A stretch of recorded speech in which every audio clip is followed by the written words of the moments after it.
우리 김정래 교수님은 자산이 지금 다 어디에 들어가 있습니까? 나는 주식을 안 하니까. 아, 주식 안 하니까. 그 평정심을 유지할 수가 있네요. 아니 오다가 나 출연료 받은 거 좀 네. 통장에 넣어놓은 게 다지 뭘. 거의 뭐 최근까지는 빚 갚느라고 너무 바쁘셨잖아요. 내가 40대 10년을 돈을 못 벌어 집에 생활비를 한 번도 못 갖다 줬잖아요. 40대 10년 그리고 또 빚을 졌잖아. 그게 이제 외교안보 그 디펜스 21 하시느라고. 그거 운영한다고 하는데 10년 동안 네. 매달 비상사태였습니다. 매달. 그 막 이 막느라고 진짜 동부서주 하셨던 그런 그리고 외부 투자 한 푼도 안 받고 네. 그냥 빚내거나 내가 벌어서 꼬라박거나 네. 이걸로 저기 만 8년 횟수로 10년을 버텼거든. 그러면은 사람이 세 가지를 잃어버려요. 뭐요? 시간, 건강, 돈. 이 세 가지가 희생되는 거야. 네. 그래서 터널 같은 그 지옥에 갔다 왔잖아요. 갔다 오셨어요. 자영업자의 그 애환을 너무 잘 알잖아. 아유, 고생 많으셨습니다. 그랬는데 아, 그 네. 저기 뭐냐 이 주식이나 뭐 이런 거는 전 거의 안 합니다. 그런데 그런 와중에서 이제 이렇게 어떤 그 청년들한테 노동을 하고 네. 미래를 설계하고 자기 개발을 하고 생산적 투자에 가는 게 아니라 우리나라는 주식 부동산에 뛰어들으라고 정부가 얘기를 해온 거고 그거를 유인하려고 이제 주식값을 왕창 부양했는데 그 이면에는 네. 김건희가 주식으로 엄마하고 해서 23억을 먹었잖아. 검찰에 종합 보고서가 있습니다. 그래가지고 저기 특검이 한다 뭔다 그러니까 네. 주식값을 좀 올려서 내가 혼자 먹지 말고 니들도 좀 먹어 이렇게 한 건가? 그런 의미가. 특검 안 받으려고? 특허 안 받으려고. 그래서 네. 국가적 차원의 주가 조작에 뛰어든 거 아니야 이게. 전에는 도이치모터스 주가 조작을 했다면 이제 이번에는 범국가적 주가 조작에 뛰어든 거 아니야, 그지? 정권이. 주가 부양을 하려고. 네. 뭐 조작이지 띄우려고. 뭐 그게 뭐 이런 식으로 해가지고 그러는데 왕창 폭락한 거야 얘기가. 그러니까 제게 제가 넘어갔다 이런 생각도 들고 이 이른바 이제 북한의 위험 이런 걸 계속 얘기하면서 총선을 앞두고 이른바 우리가 계속 봐왔던 보수 정권이 있었던 이른바 이 총풍부터 시작해가지고 그렇죠. 그것 좀 안보 불안을 자극하는 그런 모습을 좀 보이려고 했는데 이게 웬걸 주식이 떨어지네 주가가 떨어지네 큰일 외국인이 났다? 먼저 반응하네. 그러니까 뭐 저 여기서 제가 이제부터 중요한 말씀을 드릴게요. 예. 우리가 한반도 전쟁 위기는 낯선 풍경이 아니에요. 그렇죠. 대표적으로 1993년에 실제 전쟁의 문턱까지 간 적이 있습니다. 그때 이제 신임 미국의 빌 클린턴 대통령이 네. 북한의 영변 핵시설을 외과 수술적으로 그걸 서지컬 스트라이크라 그래. 폭격하면서 전쟁 준비에 거의 그 문턱까지 갔었던 적이 있어요. 네. 그러다 한번 그 일을 겪고 잊어버릴만 하니까 2002년에 네. 미국의 또 신임 대통령 조지 부시가 그 조지고 부시는 것만 잘할 거 아니에요. 조지 부시니까. 그러니까 아직 예. 이 좋습니다. 사람이 2001년에 이제 대통령으로 집권 2002년에 본격적인 첫 해를 보내면서 북한의 영변을 또 서지컬 스트라이크를 하겠다.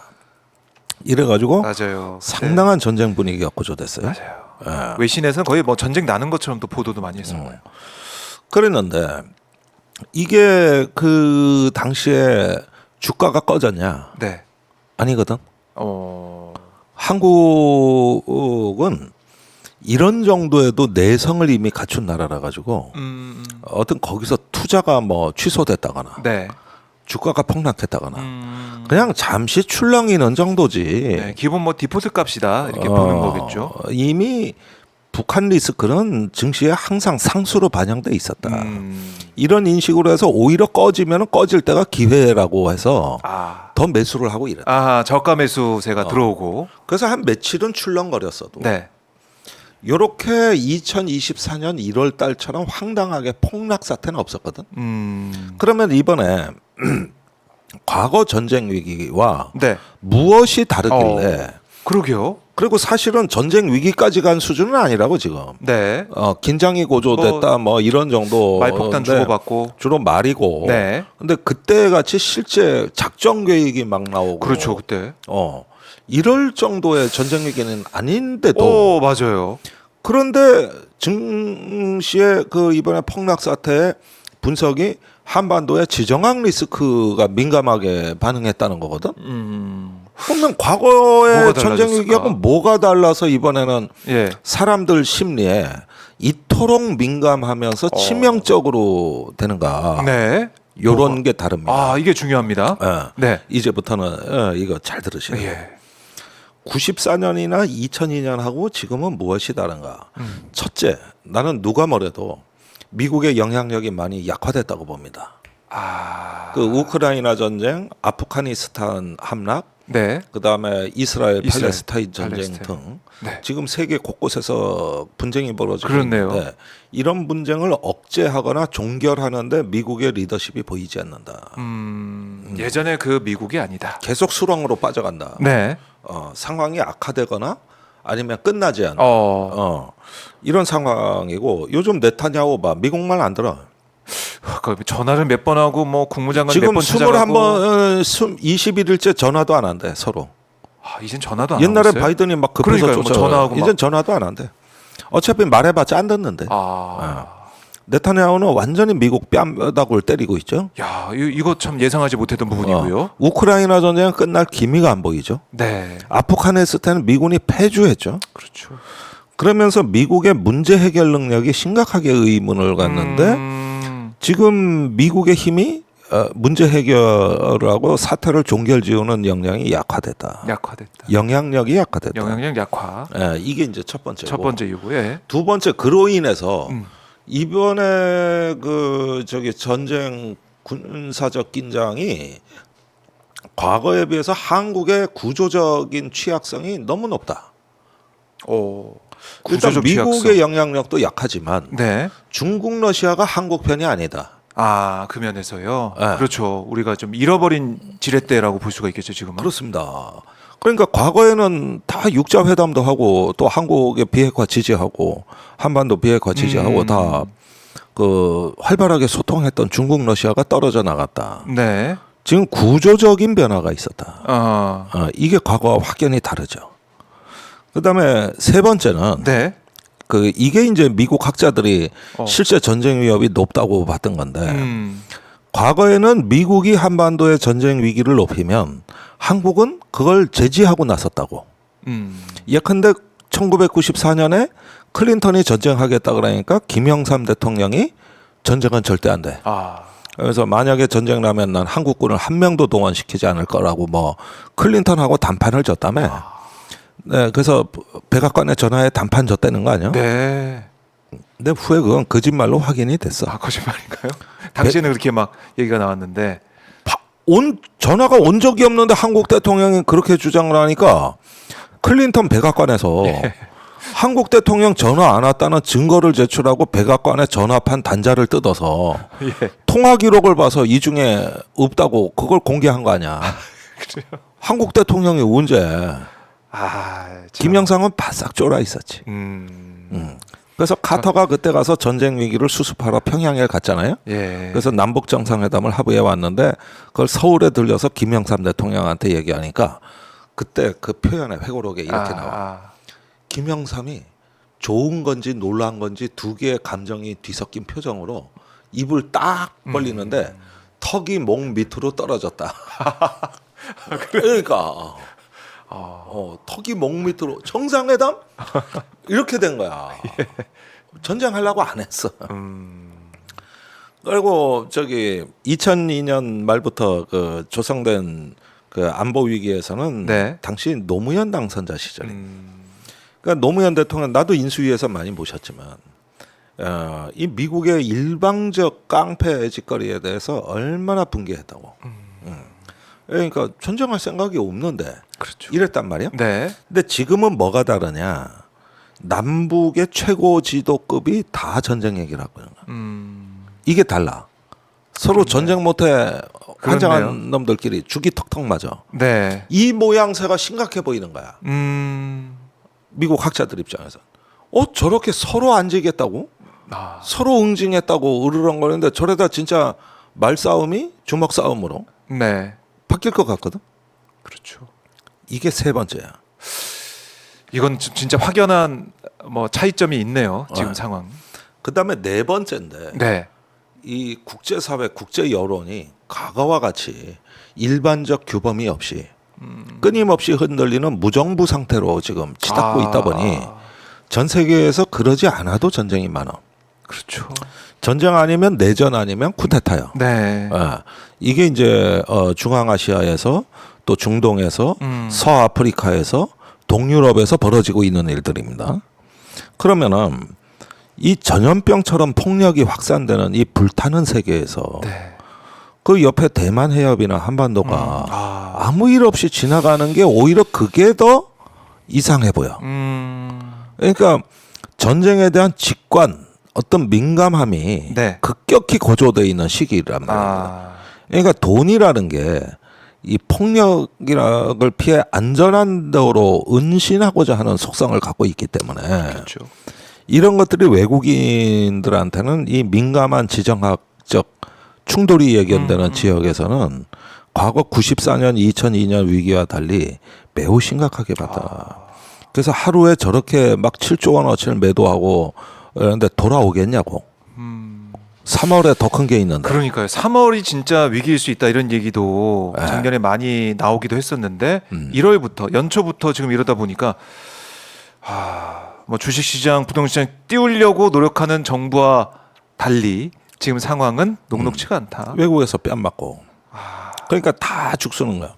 아니 저번에도 왜 부산 엑스포 때도 네. 다 된다 그랬잖아. 그렇죠. 그때 나온 기사가 뭐야? 일자리 50만 개 창출.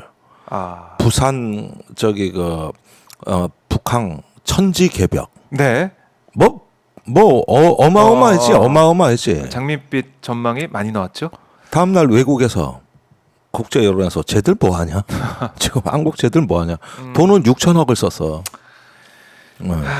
여러 가지 이제 윤석열 대통령에 대한 평가가 나올 수밖에 없고 연초부터 주식시장 폭락에다가 경제 상황도 안 좋고 물론 태원건설은 PF 위기인데 워크아웃은 들어갔지만 네. 이걸로 끝이겠느냐. 그때 제일 놀란 윤석열이 네. 재벌 회장들 데리고 부산 가서 네. 떡볶이 먹으면서 또 엄청난 포퓰리즘 공약을 남발했다고. 엑스포 개최지로 얘기한 북한 인근에 외국 기업 유치하겠다. 네, 네. 여기 재벌 회장들이 투자할 거다. 그다음에 산업은행 이전하겠다. 그 얘기 또 하더라고요. 가덕도 신공항 더 빨리 짓겠다. 네. 그래서 부산을 안에서 완전히 말로 돈 잔치를 했잖아. 그걸로 막아낸 거 아니야. 네. 응? 그걸로 막아냈다. 그러니까 부산 시민을 돈벌레로 보는 거야. 지역 발전에 대한 어떤 애틋한 수건을 네. 말하자면 포퓰리즘으로 포장해버린 것이죠. 이렇게 해놓고 올해 용인의 반도체 단지 623조 투자한다. 그 얘기도 있고. 터도한다 껐는데. 그러니까 일정이 다 뭐 이런 거예요. 무슨 뭐 발표, 선심성 공약 발표, 뭘 해준다, 뭘 퍼준다. 그런데 이런 이렇게 얘기. 하면은 엑스포 전야같이 쭉쭉 기대 심리가 올라가겠지. 그렇죠. 그런데 그 뒤에 지옥이 기다리고 있어. 그 뒤에. 그렇게 주식 부동산 띄웠는데 1월 초에 이 거의 미스테리할 정도에. 맞아요. 이거는 뭘 못 본 거냐면 이 민감한 지정학에 이 국제 사회가 네. 민감하게 반응한다. 이걸 못 보는 거야, 이거를. 그러니까 이 세금 좀 덜 내게 해주고 그다음에 뭐 규제 풀어주고 이렇게 하면은 뭐 시장은 알아서 오르겠지라고 했는데 제일 중요한 지정학적 그 위기 상황, 그다음에 이 리스크 이걸 못 보고 이 정책을 만드니까 그냥 이런 결과가 나오는 거겠죠. 그 리스크를 고조시켰잖아. 오히려. 그래서 뭐 한미일 동맹이다. 예. 중국 러시아 뭐 탈중국이다. 작년에 우리가 중국에서 무역이 19% 감소했거든요. 그렇죠. 아니 아무리 중국 경제가 지금 나쁘다 그래도 그렇지 코로나 때도 없던 일이 왜 작년 한 해 동안 네. 집중적으로 일어나냐고. 집중적으로. 그거 다 지정학 아니야. 그러면 이 리스크를 관리해야 되는데 이걸 못했는데 이번 전쟁 위기는 과거 전쟁 위기와 다르다. 네. 현실성, 개연성이 높은데 거기에다가 딱 그런 민심에다가 대고 국제사회에다가 천안함 폭침, 미사일 쏘고 이걸 구체적으로 그냥 지가 본 것처럼 써버리니 예. 외국에선 진짜인가 보다 이게. 그러다가 떨어지니까 이번엔 또 그런 일 없다. 평화주의자가 다시 돼서 이렇게 되는 거예요. 신원식 장관이 나타나고. 이렇게 되는 겁니다. 근데 내가 여기서 비사 하나를 소개해 드릴게요. 네. 비사. 우리 국방부의 그 존재를 다시 볼 수 있는 내가 그 언론에 안 알려진 예. 비사를 하나 소개해 드릴게요. 1998년에 음. 1월이면 김대중 대통령 당선자가 인수위 활동을 할 때. 그렇네요. 그런데 그때 내가 인수위에 들어가 있었잖아.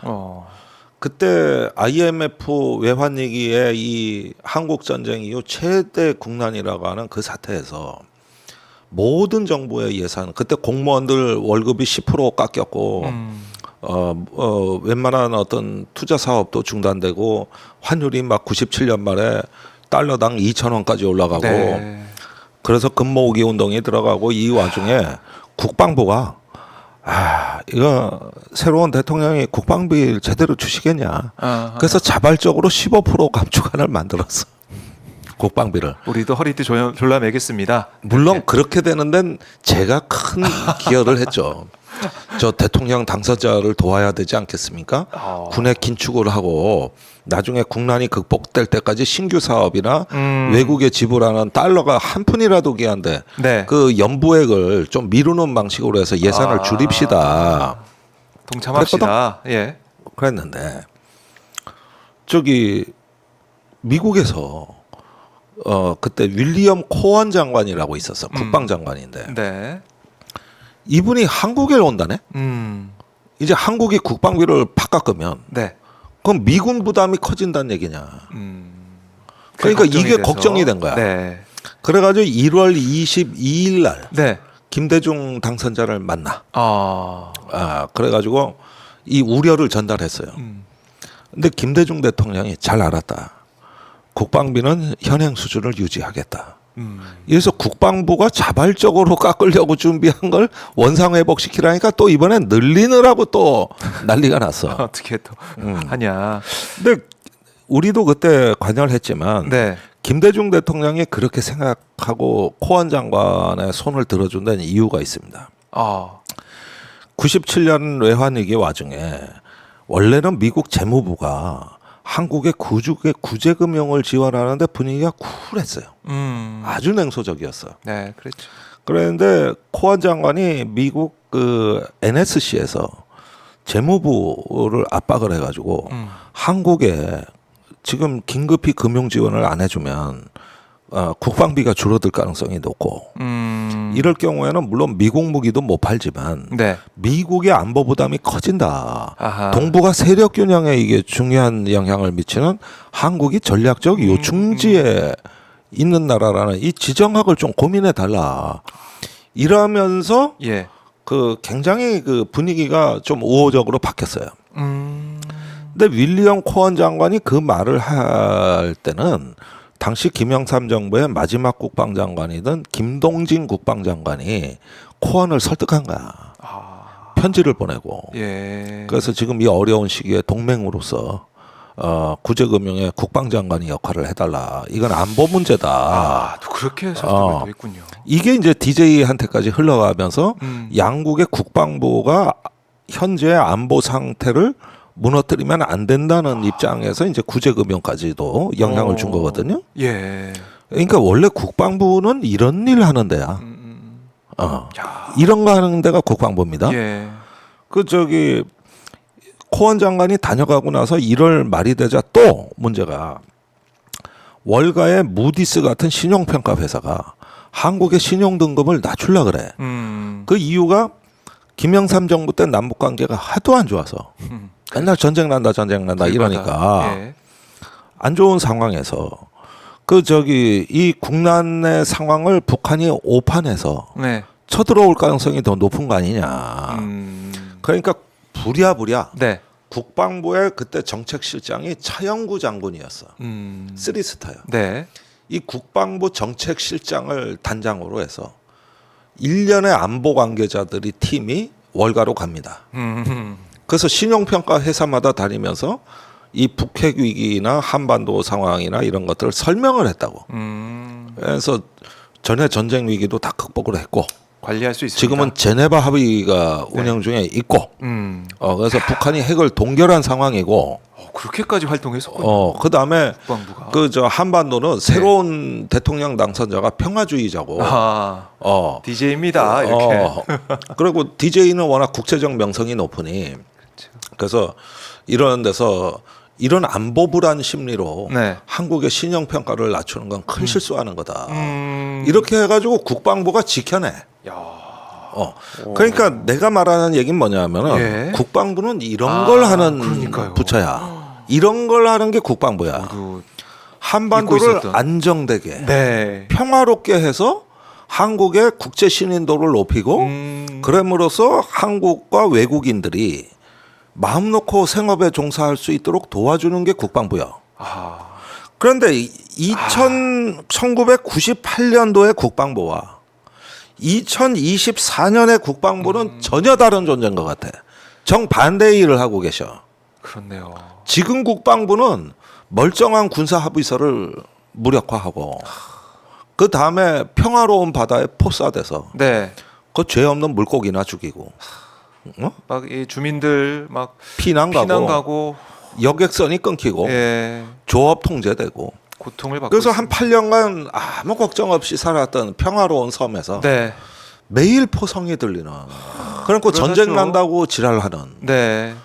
그러니까 98년도의 국방부와 2024년의 국방부를 비교를 해봐. 네. 아. 어떤 게 국민을 위한 국방부인가? 네. 저 시청자분들이 다 지금 비교하고 계실 것 같은데요. 와. 그럼 우리도 이제 국방부에서 누가 이제 가서 월가에 가가지고 저희 대통령은 윤석열입니다 이렇게 얘기하면서 설득할 수 있을까요? 그런데 그 사람 좀 이상한 사람이잖아요. 뭐 이렇게 답변이 나오겠지. 그러니까 지금 이 증시 폭락 사태에서 우리 개미들이 가서 시위해야 될 곳은 네. 여의도 증권거래소가 아니라 삼각지의 국방부입니다. 그렇네요. 지정학적 리스크. 예. 이거 왜 관리 안 하냐 이거야. 그러니까 이게 평화가 깨지니까 모든 게 무너지잖아. 과거와 다르게 지금 민감하고 네. 치명적이라는 사실이 드러난 거 아니에요? 이 점입니다. 바로 이게 국방부의 명쾌하게 정리가 됩니다. 다른 점입니다. 야, 역시 김종희 교수님이 명쾌하게 정리해 주시니까 아마 지금 현재 어려운 경제 상황과 연결을 해서 생각해 볼 아니 수가 있습니다. 언론에도 안 나온 이런 얘기를 누가 들려주겠어. 그러니까요. 진보의 달마대사밖에 없잖아. 진보의 달마대사 김종대 교수님 네. 금요일 아침마다 오마이TV 나오시니까요 꼭 본방사수 해주시면 고맙겠고요. 본방사수 안 되시더라도 VOD나 뭐 재방 볼 수 있으니까요 꼭 봐주시고 좋아요 버튼 영상 좋아요 오마이TV 구독 그리고 알림 설정 또 실시간 후원이나 유튜브 멤버십 가입도 할 수 있으니까 많은 성원과 응원 부탁드리겠습니다.